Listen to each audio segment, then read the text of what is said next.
মহারাজের আদেশ, এই হালকাকে শাস্তি দিতে হবে। মারে হালকাকে। না না না না, তোমরা আমার সাথে এমনটা করো না।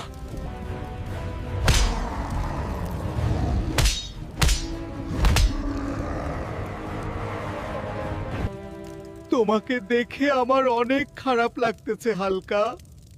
আমি তোমাকে সাহায্য করতে চাই। তুই ওই ড্রাগনের চামচা, তুই আমাকে আবার নতুন কোনো বিপদে ফালাবি। ছোট থাকতেই আমার মায়ের কাছ থেকে ধরে নিয়েছে ড্রাগন, এখানে এনে আমাকে তার চামচা বানিয়ে রাখছে। আমি ড্রাগনের কাছ থেকে মুক্ত হতে চাই। তুমি ড্রাগন হাত থেকে আমাকে মুক্ত করবে। আমি তোমাকে মুক্ত করতেছি, তুমি এখান থেকে পালিয়ে যাও। আমি তোমাকে এখান থেকে মুক্ত করব।